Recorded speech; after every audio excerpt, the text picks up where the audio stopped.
Hi, good evening. My name is Kathy Cavallari. I'm the president of the Westborough Historical Society. We're delighted to have all these lovely ladies and gentlemen here this evening.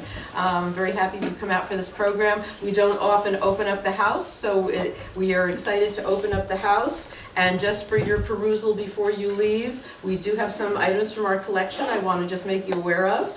We have Hannah Breck Parkman's wedding dress in green brocade from 1737, we've determined. She was Reverend Ebenezer Parkman's second wife. I believe she got married at around 18. So, you know, he needed someone to take care of his children. She was a pastor's daughter in a neighboring town, and so he knew she'd make a perfect pastor's wife. She understood the whole pastor thing, and they ended up having something like 6 or 8 children together also. So, so God bless Hannah Breck Parkman. That's her wedding dress. And then as we go down, we have behind on the cabinet here, we have about a 1900 to 1920s bathing suit. It's black, so you can absorb the sun, and it's a little heavy, so you'll feel it when you get wet in the ocean. And it's got bloomers, and then for modesty, of course, it's covered with a skirt that you can attach. So, because showing your leg up to the knee was probably really kind of racy. Okay, and then the next dress, the brown one, is a wedding dress from 1872. It was donated by someone in Westborough. Their grandmother wore it as a wedding suit. We think it might be of silk. And it just shows how in the 1800s, people, until Queen Victoria, people got married in simply a very nice dress. It could be any color. So that was that woman's wedding dress. And then next to Leslie there in the back, we've got the Victorian mourning dress, okay, which is looks like black satin. There's a hat of the same period we have with it. And women in those days, especially once your husband passed away, you took on mourning clothes, and like Queen Victoria, a lot of people wore it for the rest of their lives. You certainly wore it for a period of time. So that's a representative Victorian mourning dress. And behind Leslie on the cabinet in the back, we do have some accessories you can look at, a fan, some beaded bags, some tortoiseshell combs, and some artifacts, just accessories of the time. So let me just tell you a little bit about the Historical Society. This society was founded in 1889 to preserve local history through research, through programs like this one, and the preservation of artifacts. And this is our headquarters. It's an 1844 Greek Revival home of the sleigh maker, William Sibley. He also had a sleigh factory in the back here, and he made many sleighs after the Civil War with his brother, Frank. And they made 300 handcrafted sleighs a year, and he was everything. He was a metal worker, a cooper, and he handcrafted the whole sleigh. And that was a very big industry in Westborough in the 1800s. So for more than a century, our mission has been to celebrate local history and bring that history to life through presentations, monthly presentations, tours of the Sibley House, and we will be giving a tour of the Sibley House. We'll have an open house on April 28th. So since COVID, we've only been opening it a couple of times a year, but we do upstairs have three rooms and one down here. We have a 1700s room that goes back to the Revolutionary War and the founding of the town in 1717. We have an 1800s room that profiles our 3 main industries of that time: shoes, sleighs, and straw hats. And we have a 1900s room that looks at our dairy farms, our apple orchards, and the businesses that existed up until Data General came to town in 1976. And then we also have a 21st century room that highlights our 300th anniversary, which was in 2017. And if you like the program tonight, which I'm sure you will, we encourage you to like our Facebook page, Westborough Historical Society, and check out our website, www.westboroughhistory.org, and you can also join us and become a member through the website. I do want to mention this program is supported by a grant from the Westborough Cultural Council, which is a local agency supported by the Massachusetts Cultural Council, a state agency. And now I'd just like to introduce our presenter tonight. Charlotte Haller is a professor of history at Worcester State University. She is chair of the History and Political Science Department. She directed the Women's, Gender, and Sexual Studies program at Worcester State from 2018 to 2019. Charlotte earned her PhD in American Women's History and U.S. History from University of Wisconsin in Madison.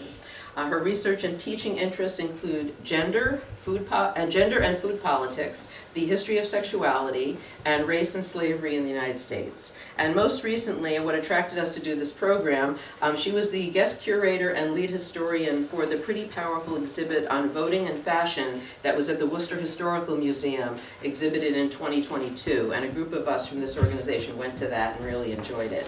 And now I'm very pleased to introduce Professor Charlotte Hall.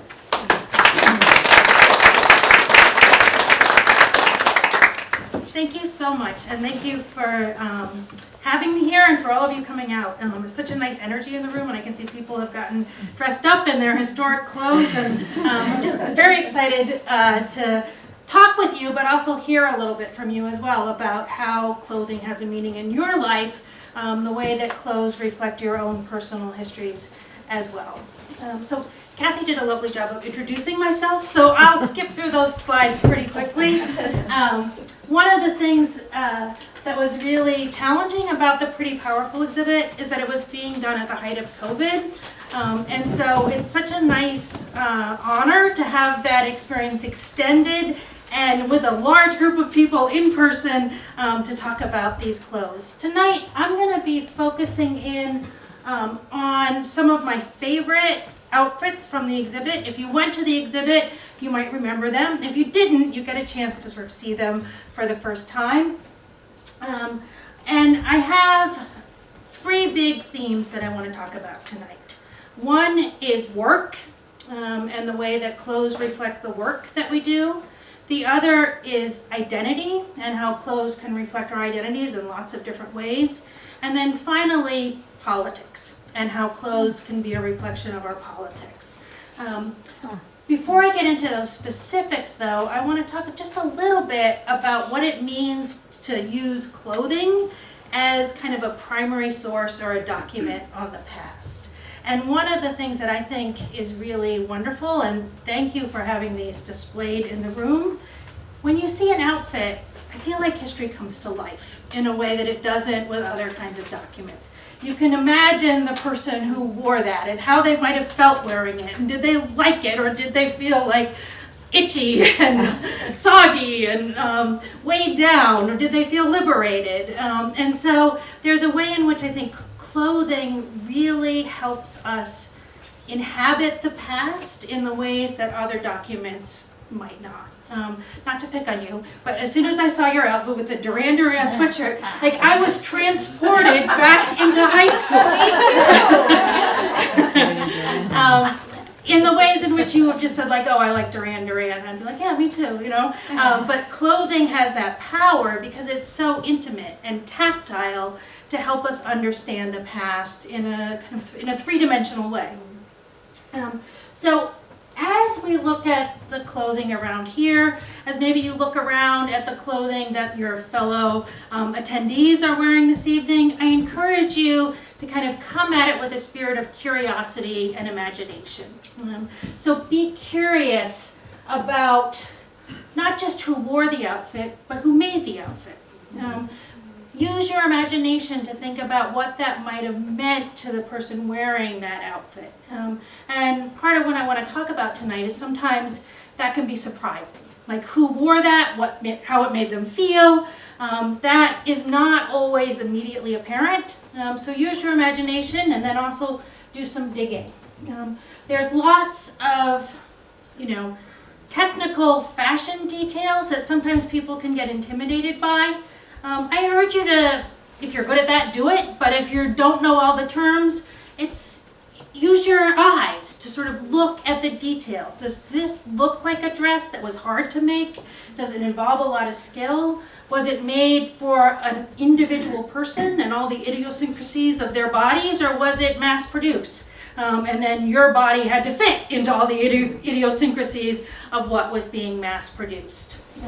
So there's lots of different stories hidden within a piece of clothing, and tonight I want to kind of invite you to think not just about the surface, which of course is very interesting, but what's hidden within the seams of a dress.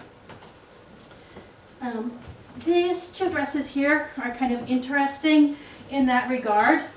One of the main themes of the history of fashion from 1920 to 2020 is the rise of mass-produced clothing. And I kind of alluded to that. When you have clothing that's mass-produced, it's clothes that isn't made to fit you. And I think a lot of us spend a lot of time trying to find like the brand that fits our body, and then they redo them and you can't find that shirt anymore. This dress, this black dress here, very glamorous, is one of those first mass-produced clothing for women. Barbara Booth Allen likely bought this at one of the downtown, department stores in Worcester. It was made for a mass audience. It's cut on the bias, which means it's very stretchy, so it can accommodate a little bit of different body sizes. She also probably wore it with some kind of corset or something like that to help her have that slender look that the dress demanded. The yellow dress is an actually much more recent dress from An Vu Sawyer, who is from Vietnam. She's a Vietnam refugee, and this was made specifically for her. And I can't show you the inside of it, but inside the seams are really wide, deliberately so she could change it as her body changes. And so that experience of having something that's made for you, today that's a really rare experience. Like maybe you have that in a wedding gown, maybe you have it if you're a seamstress yourself, but in general, we're trying to be more like Barbara Allen Booth than An Vu Sawyer in our experiences. So I want to talk a little bit about work. And the theme of the exhibit was 1920 to 2020, and kind of thinking about the huge changes in women's lives as reflected in their clothing. And one of the major changes from 1920 to 2020 has been the experiences at work. And just as an aside, Worcester Historical Museum has an amazing collection of photographs, and I've tried to highlight some of these in my presentation tonight. So I want to start by just acknowledging that even though we see these huge changes between 1920 and 2020, what we don't see a change in is the fact that women work. Women have always worked, and women have done unpaid labor and paid labor since basically the beginning. And part of what has changed is the entry of women into a paid workforce, although there were women absolutely working for wages before 1920, and more women working as married women and as mothers. The other big change is women moving into what we might call male professions.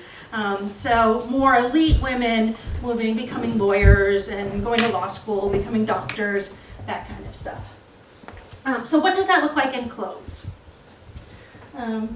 So a couple of examples here of women office workers in the 1950s. I love this picture up on the top of Officer Hazel Berry, one of the first female police officers and black police officers in Worcester, wearing a uniform that was clearly not made for her. And so, like, what you're wearing can reflect your movement into, like, a pink collar occupation, a traditionally male occupation.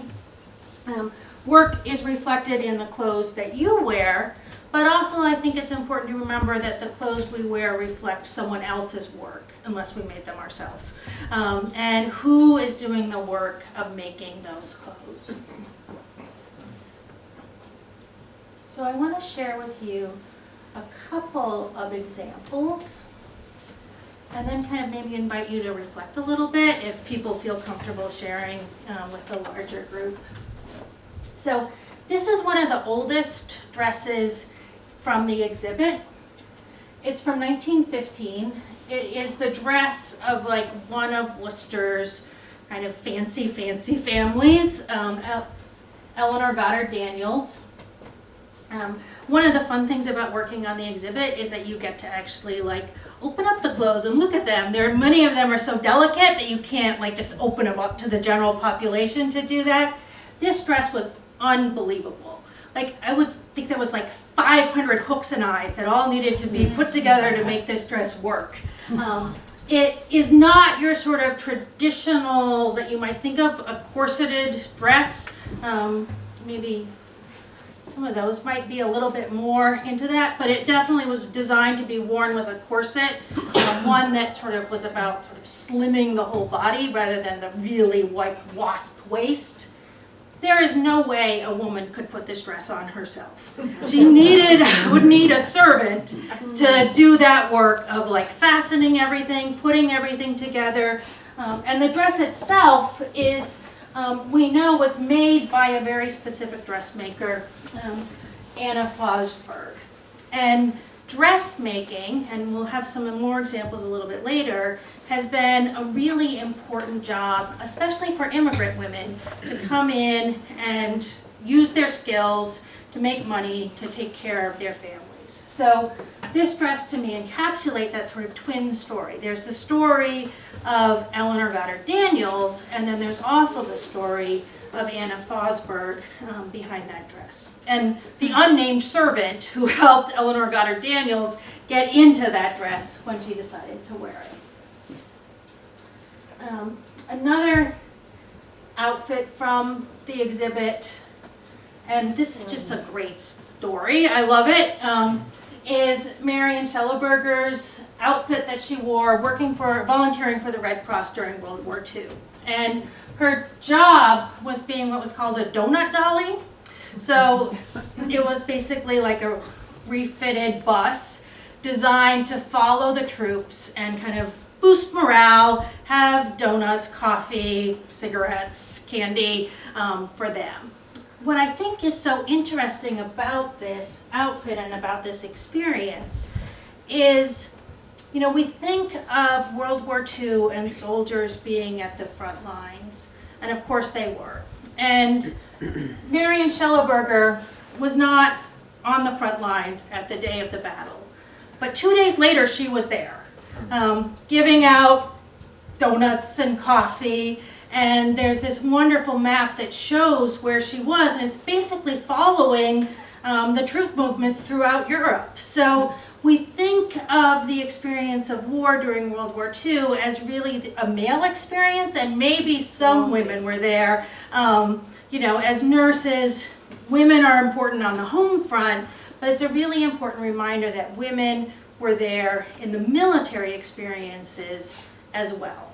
And where there are men, there are often women there as well. They just kind of become invisible, I think, sometimes in the way we tell that history. That suit is designed to be comfortable, and it looks comfortable. And that's one of the things that I really like about it as well. When I brought my aunt to see the Pretty Powerful exhibit, she like immediately went to this and said, "I had that suit." And it really is a classic kind of 1940s, 1950s suit. It is part of the sort of idea of the victory suit. There's a lot of rationing during the war. It's a very neat cut. It's not the billowing new look kind of stuff, so there's a frugality to it. And suits like this, and you can see this picture of some Worcester women at work, you know, were a kind of mainstay. You could wear it to work, you could wear it to church, you could wear it to different occasions. So that kind of versatility in clothing that was important even through the 1950s. This one is not tied to any specific person, just because we don't know who made this or wore it, but you can't see it through this image, but the dress is decorated with images from the quiz show, the $64,000 question. And just has this sort of like whimsy to it. There's like this like Daniel Boone kind of Western look in the collar, but it's exquisitely made, but clearly homemade. And one of the things that I think has really fallen out of favor in schools in the last few decades has been home economics, and the idea that people need to learn how to do things like make clothes and cook and do all that stuff. And this outfit reflects, I think, that attention to detail, that skill with sewing of home economics. And I also just like thinking, again, this is just imaginative because we don't know who made this or who wore it, but you know, this 1950s housewife, like putting on this like silly dress that looks great and is kind of a conversation starter at neighborhood picnics or what have you. The last one I want to share with you in terms of work, and I have a couple things I want to say about this. One is, it's really hard for museums to get everyday clothes.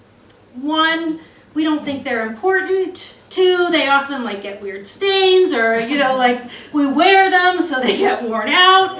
And so there's this real skewing in collections of fashion towards like the really fancy, nice stuff. And we don't see the everyday stuff as much. I thought it was really important that we capture what work was like during the pandemic when so many people went online, and the kind of clothes that we wore. So Kim Toney, who was working at the Antiquarian Society at the time, let us use this like quintessential pandemic outfit, like super comfy, put on a little cardigan to look a little bit like polished for the Zoom interview. She is Nipmunk and African American, and she also gave us some earrings that she makes in keeping with her indigenous culture practices. So a nice reminder of kind of like work, the pandemic, DIY culture, and all of that kind of stuff. Okay, I'm gonna just pause and ask if anyone wants to share some examples of their work clothes, memories of dressing in your work clothes. I have this like vivid memory of my first job was at Friendly's, R.I.P. And like the horrible polyester uniform dress thing that I had to wear. And I know if I put that dress on ever, it would just like bring me back in a, maybe not so much of a pleasant way, but like I would remember what it was like to be a waitress in Friendly's in the 1980s.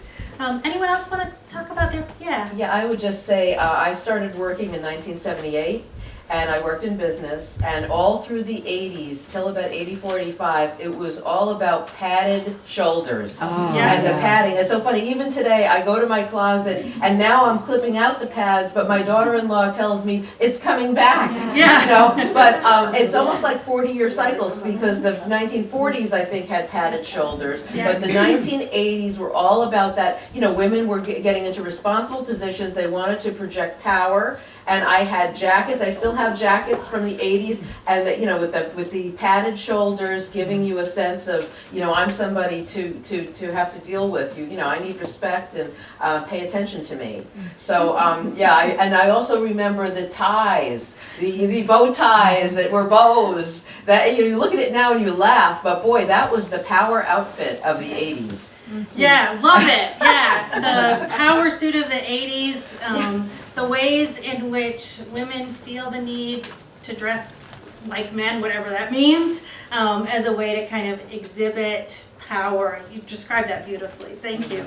Anyone else have an example they want to share from their work? Yeah. Does anybody remember the awful gym clothes we used? Yeah. The jumpsuits in high school? Those cotton things that snapped? We had bloomers.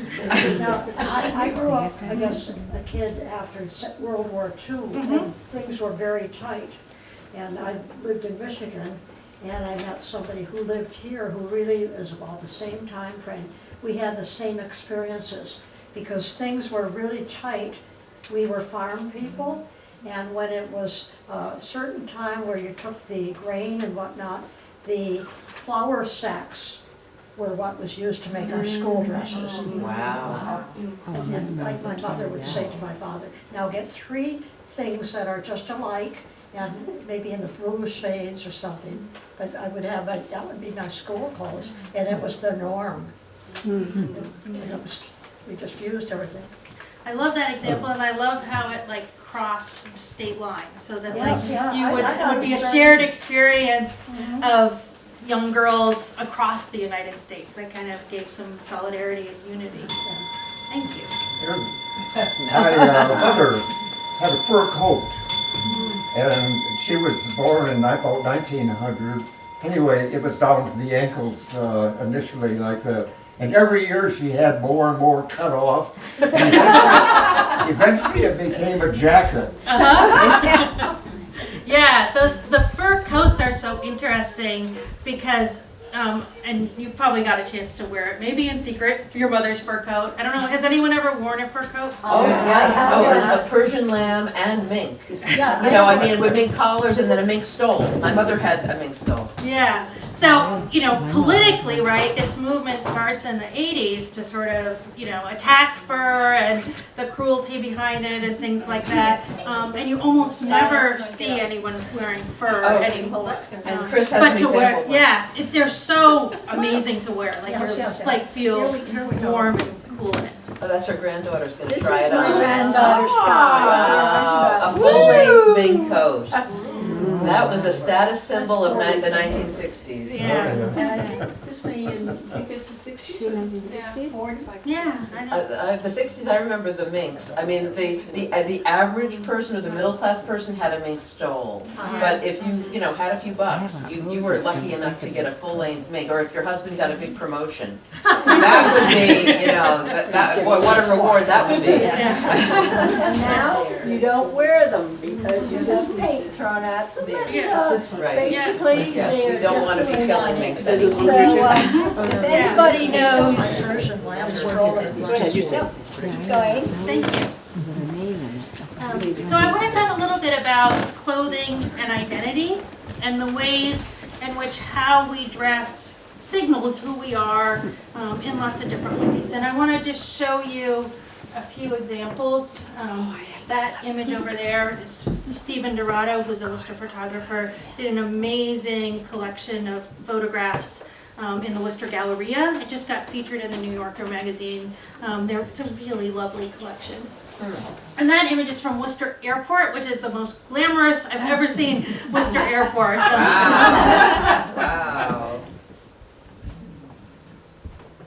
So I think we all, this may be what's like comes most naturally to us in terms of thinking about the power of clothes.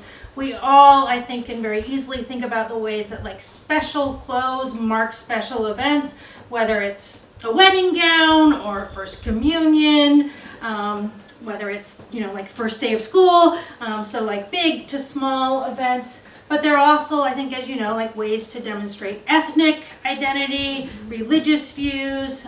Here's some examples of hijabs.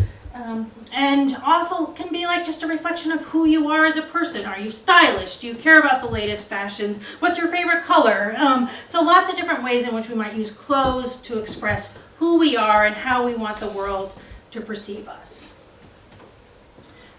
So some things you might want to think about, and maybe we'll talk about after I show you a few examples.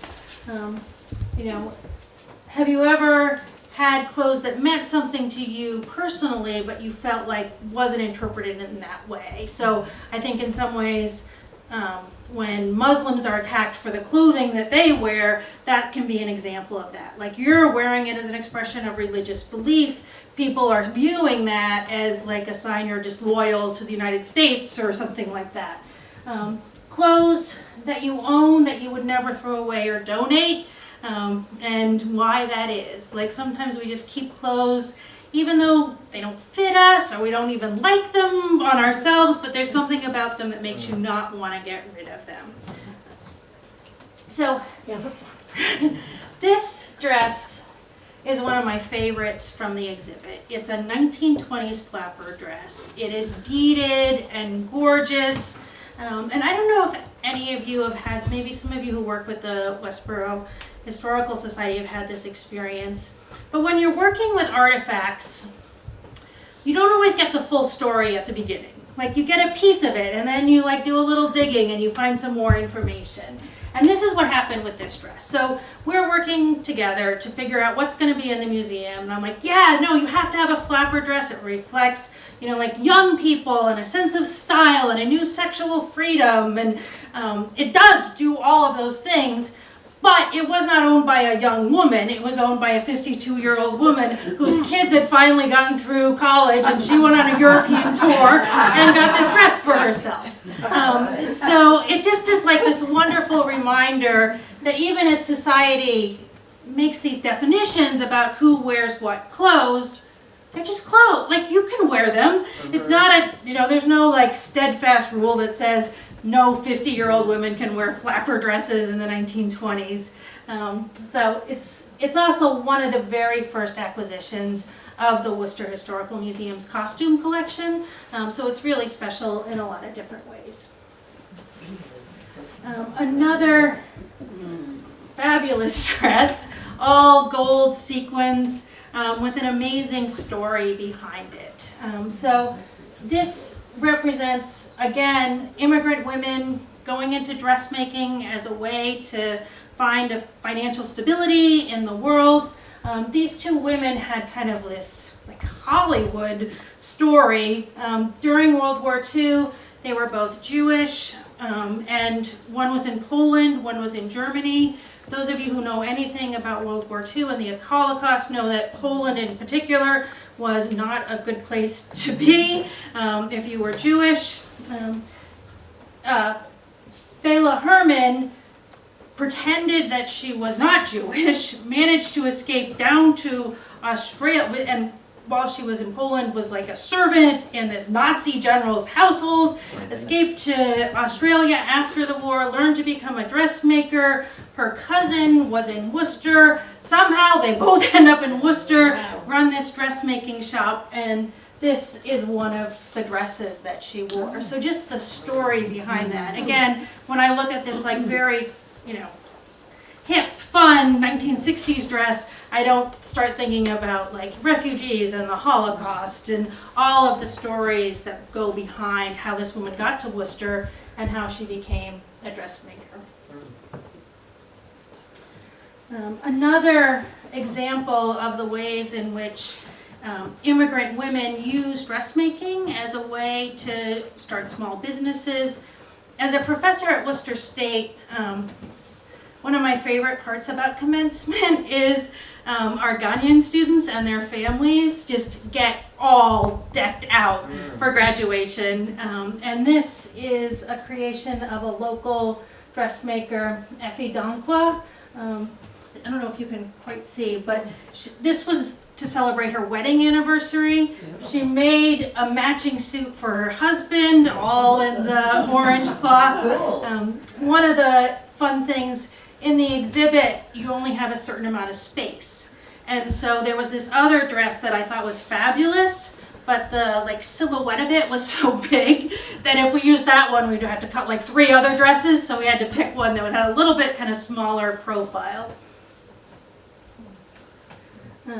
Another outfit, which again, it's one of these ones that's more kind of everyday clothing, but to me just really evocatively brings up the power of clothing.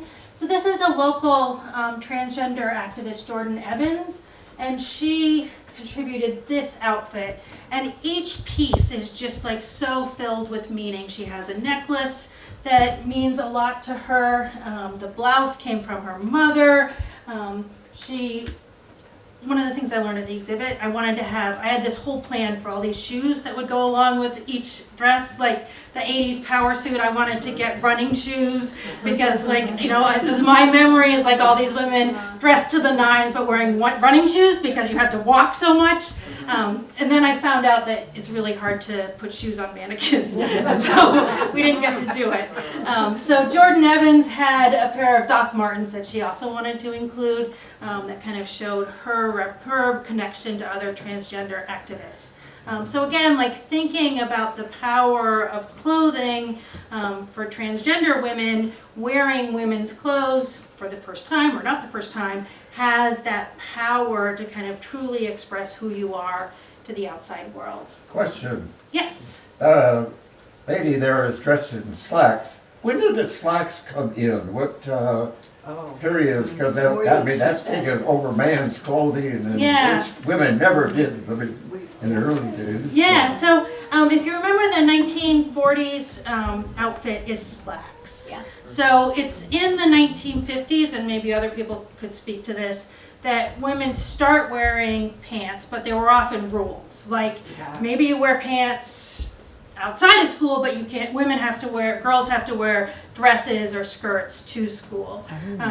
So I think it's like the 60s and 70s that you start to see the move to women wearing, like, less prohibitions, I guess, on women wearing pants. And then in the 80s, pantsuits and stuff like that is sort of when I think there's hardly any. Does anyone have an answer to that question? Who remembers? Katharine Hepburn was an early Yeah, pants that's wearer. right. Yeah. Yeah, I just remember when I started in Raytheon in the mid-'80s, it was looked down on me significantly if I showed up in slacks. I had to wear a dress. I had comments made if it was not a dress. Yeah. Yeah. And I'm a retired school teacher at Westborough, and I started in the 70s, and the teachers weren't allowed to wear pants for the first few years. Yeah. So it wasn't like the 80s when you were allowed to? Yeah. And there were lots of rules. So when I was in high school in the 70s, we couldn't wear jeans. Right. No jeans. Yeah. No Saturday attire. I love that Saturday attire. It's great. Excellent question. So the last thing I want to talk to you about is politics and clothes. And the ways in which the clothes that we wear can send out political messages, sometimes intentionally, sometimes unintentionally, and talk a little bit about politicians and the clothes that they wear. So by our choices, we can send political messages. And I think the reference to jeans is a really interesting one. Jeans can have a really significant political message. Women wearing jeans, what that means, who they are, what their politics are. Less so now, of course, but in the 60s or 70s could send a message. So this brings us back to another era. This woman wearing an anti-Trump t-shirt and a Joe Biden flag as a like a cape. Another Stephen Dorado photograph. So I think we can all think of like political shirts or t-shirts or buttons or things like that. People will often kind of adorn themselves with statements of their political beliefs. Thinking about, like, have you ever made assumptions about people's politics based on the clothes that they wore? So I know, like, one of my friends had a red hat, right, a red baseball cap, and talked about, like, it doesn't even say, make America great again or Trump or anything, but I, can't wear this hat anymore because whenever I wear it, people think I'm a Trump supporter. So all of a sudden, a red baseball cap takes on this new meaning. Because of politics, not that it was really political before that. And then thinking again about if you ever chosen clothes or rejected clothes because you felt like they were sending a particular political message. How about clothing at the beach? Yeah, clothing at the beach, yeah. That's a whole other story. It is a whole other story.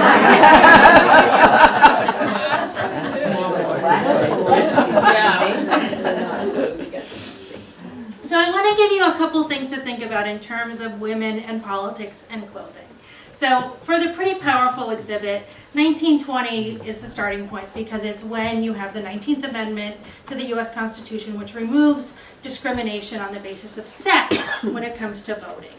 Now, I don't think I'm telling you anything you don't know when I say it didn't remove other kinds of discrimination, such as racial discrimination. So we often say women got the right to vote in 1920. I would correct that a little bit. One, not all women got the right to vote. In addition, and I would also emphasize that women won the right to vote rather than got the right to vote. It's often treated as like, oh, Wilson decided to give women a little gift for being good, loyal citizens, which ignores the fact that thousands and thousands of women mobilized to get the right to vote.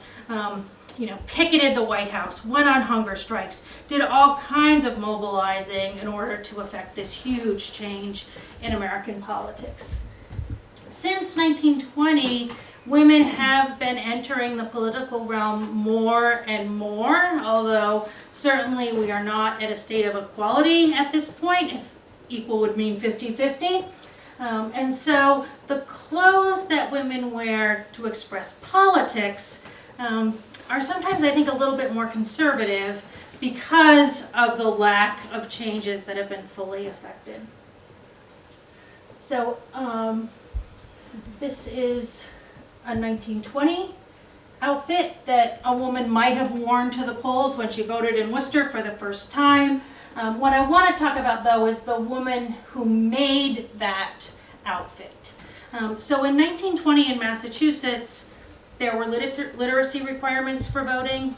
There were citizen requirements for voting. And so it's an important reminder, I think, that even as we focus on, like, rightfully so, Jim Crow discriminations in the South, the North also had their own voting discrimination against different groups, immigrant groups, sometimes African Americans as well.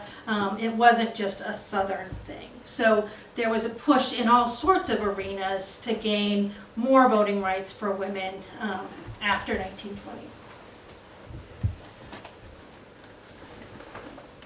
Women have been increasing their participation in the political process slowly since the 1920s.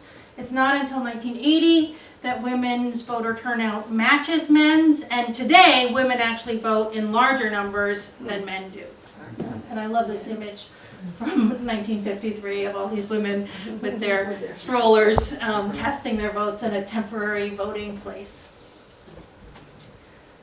So this is one of my favorites from the exhibit. It's a Nixon dress made out of, it's called a paper dress. If you think about, like, when you go to the dentist, they put that, like, bib on you.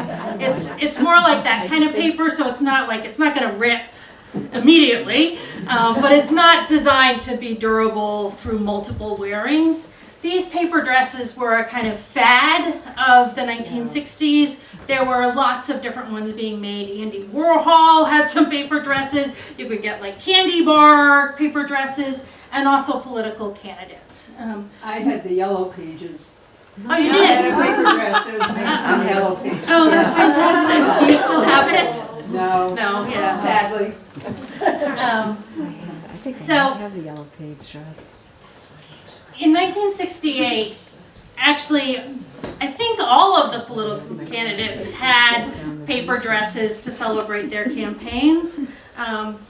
Robert Kennedy's, you can look it up on the internet, but his is the least well designed of the group and has this sort of creepy picture of him on the dress. Nixon had the best one by far. It is, like, graphically well conceived, it's cute, it's got some nice, like, pops of color, not words I associate with Richard Nixon. And so that's one of the things I really love about this dress, right, is the way that clothing, just by the fact of its existence, forces us to kind of rethink a particular era. So I think for lots of people, the 1960s, if you think of youth culture, it's all sort of like hippies, counterculture. There were lots of young people who were avid and happy Nixon supporters, and conservatism in the 1960s is as important a story to tell as the story of radicalism and protest against the Vietnam War and stuff. So it's a reminder, kind of, we have, you may have these images of Nixon or this, like, knowledge of Nixon, but that he appealed to youthful followers as well, and kind of mobilizing the young conservative groups was a really important piece of it.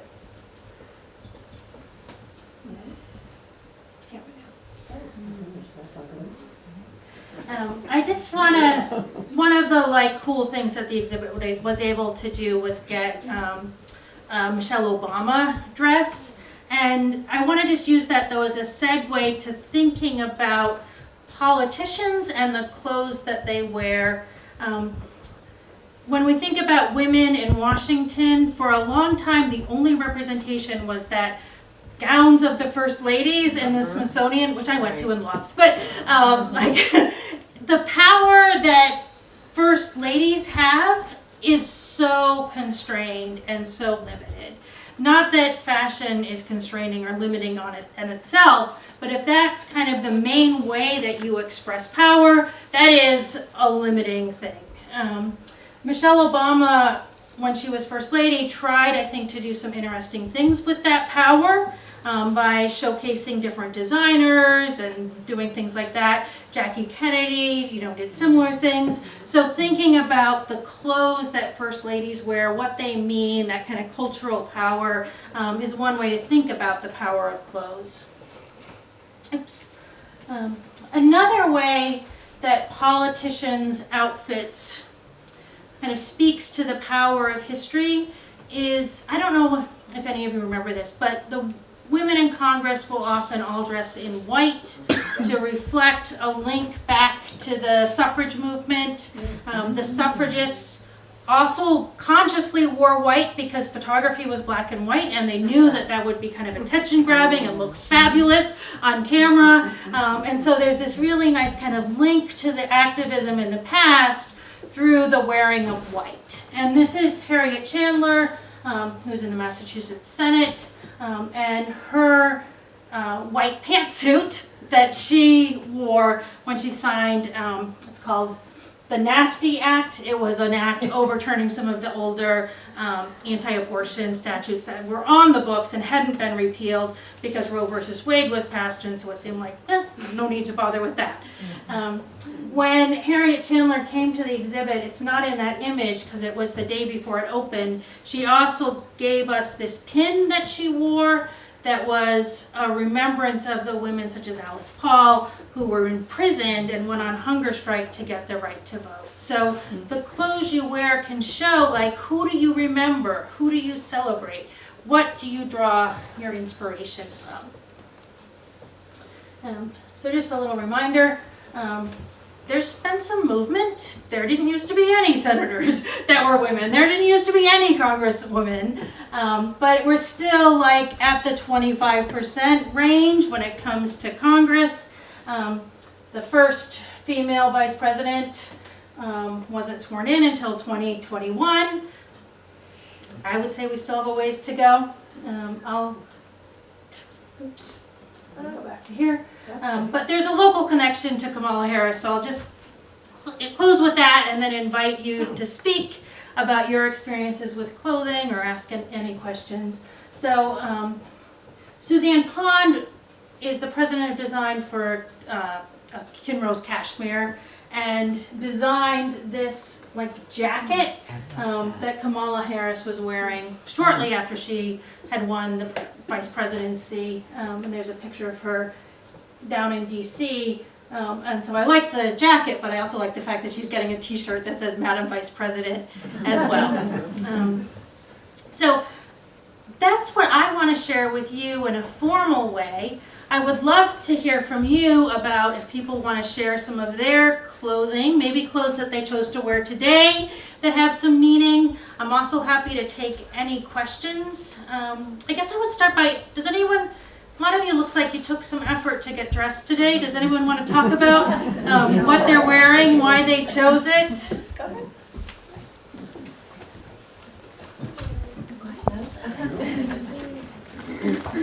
So this is Reva. She's going to be 7 in May, and she's very interested in fashion design. So she really wanted to come tonight. Perfect. So, and these are some of her drawings. Oh, good stuff. And do not show the dresses while we have them. Wow, And- sure. And so if we travel, we can buy something. We know that this is. So this dress has probably been worn at least 200 times. Wow. I love And it. it used to go all, her feet were here and now her, Yeah. So That's my she's, favorite dress. this was actually, we went to, oh goodness, Tennessee. And we saw, this was made by an African dressmaker that was there at a farmer's market. And actually, Ramon, my partner, grabbed it. We got one also for our. Where did you say you went? We were in, why am I forgetting that? Oh, goodness. Did you say Tennessee? No. Where I got my boots. Nashville. Oh, Nashville. Yeah, so it was a great farmer's market, and a beautiful woman who had so many colorful dresses, and she has worn it so many times. It was a big hit. And then this one we picked up. I guess we were in Barcelona, Spain, in the airport, and it was a little bit of an afterthought, but we grabbed it, and she's probably worn. I mean, so she wears these to school at Armstrong here in Westborough. Oh, wow. You know, and she's like, you wore it 200 million times. I understand Thank why. you so much. Fabulous, thank you. Sweaters too.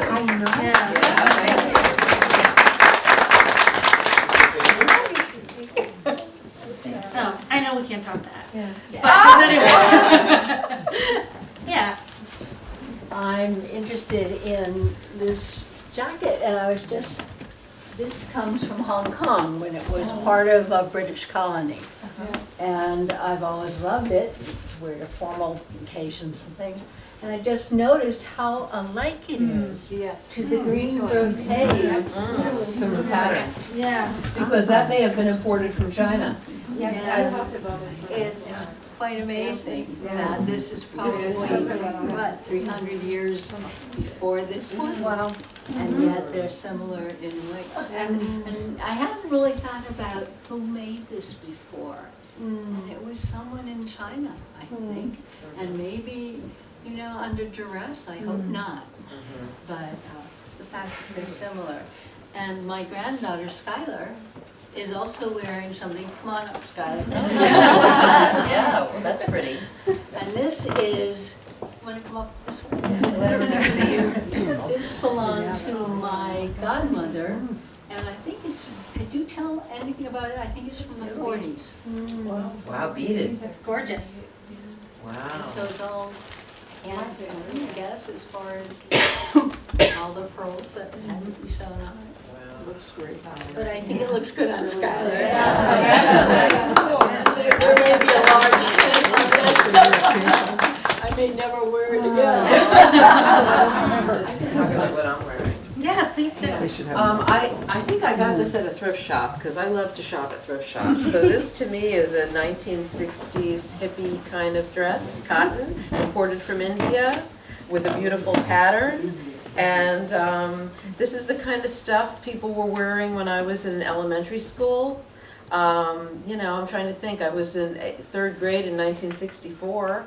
So 1968, I was, you know, 7th grade, 8th grade, middle school, or, you know, it was junior high. So I just loved it. And then I thought, oh, I need some hippie beads with this. So I just have these. But yeah, it's extremely comfortable. It's 100% cotton. I really miss that it's so hard to get 100% cotton clothing anymore.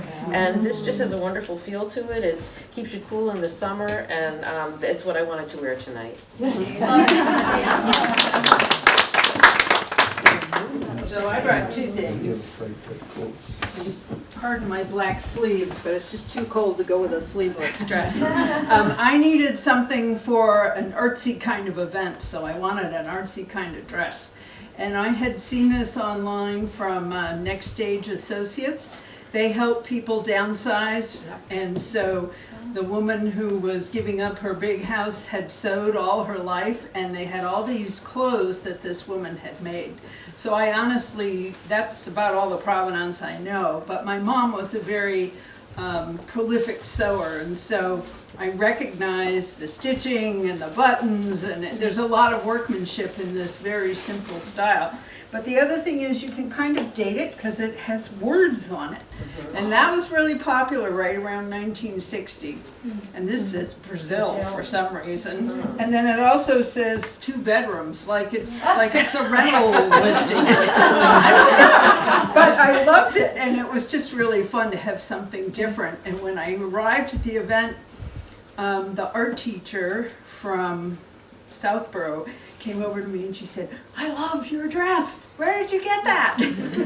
I said, "It's old." And the other thing I brought just grabbed it out of the closet was, this was my mom's. She was an executive secretary, and she was a classic working woman. This is from the 40s, and it's actually a raincoat. Wow. But look at the workmanship. I mean, it's just, and when you put it on, it's that big flowy kind, and it has, when you put it on, it makes a collar, and it's just really a beautiful thing. It was just a raincoat. So she wore a hat and gloves to work every day. And when she was moving from Connecticut to Westborough, we made her do it. She had the drama school come in and take all her hats and take, because what are you going to do with them? She said, I don't even wear them anymore, not even to church. So they have all her hats and all her gloves and all of that stuff. And the one last thing I wanted to say is, I know you have your fur coat with you.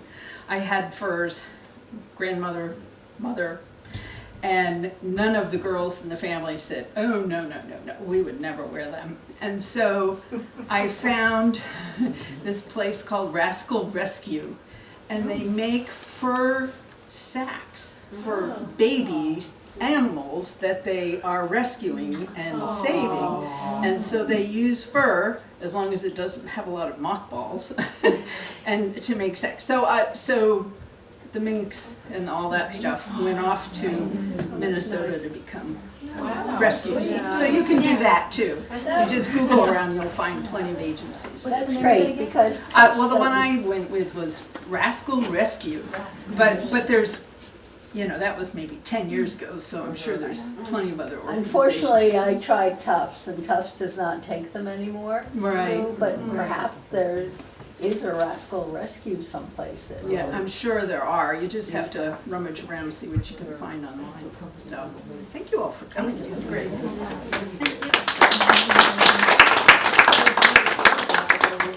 Where is the Worcester exhibit? So this particular exhibit has closed, so it was just a temporary exhibit, but it was at the Worcester Historical Museum.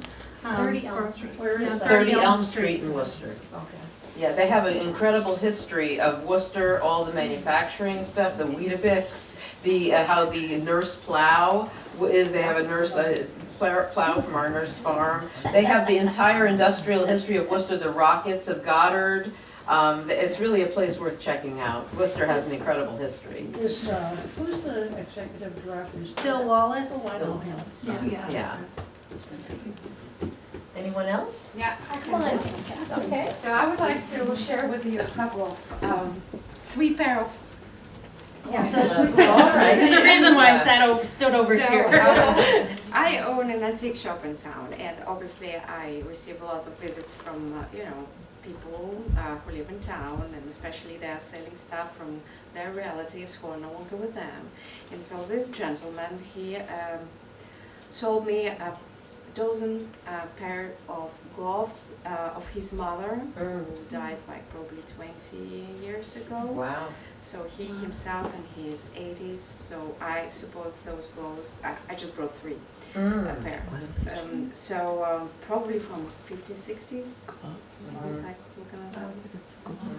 So it's just a piece of, I have a pair of my mother's gloves from the 1960s, white gloves, Yeah. go about just above your wrist, Yeah, I can't. That's a piece of clothing I can't part with. I wore gloves to church all the time. Beautiful. Anyone else? I would like to encourage people to celebrate today's designers and buy clothing made by Americans. So that's what I'm always looking for, a designer and something different. And it's interesting, I love linen, and linen's an old fabric. So this is a linen vest, but it was made by a designer. So look for clothing in shops so that you can support an artist and their clothing experience. And it's kind of fun to, I never met the person who made it, but the shopkeeper told me about him and his exploration in art and clothing. So that's what I would encourage you, is to kind of look beyond the racks to something that's handmade. And whether it be a sweater or a vest and the power of that it was, made by someone and expressing their art. Because clothing is art. Okay, good. So like so many You're wearing people- this.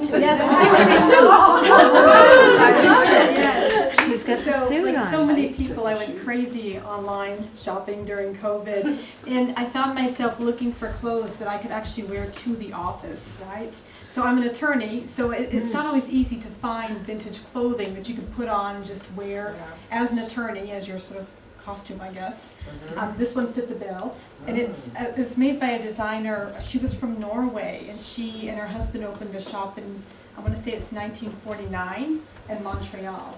And she used to dress all of the politicians' wives, the judges' wives, all those sorts of people. And she would try to make each suit just a little bit different for each person. I have no idea who actually wore this one. It seems like a bit of a luxe version of the victory suit. It's got some nice trim and stuff. Yeah. Yes, but I feel very elegant when I wear it. So, It's beautiful. Oh, you're sure? And the shoes are beautiful.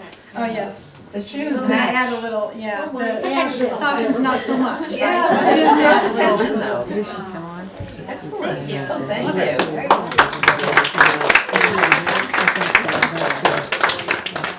Anyone else? Anyone else? Okay, then maybe we're.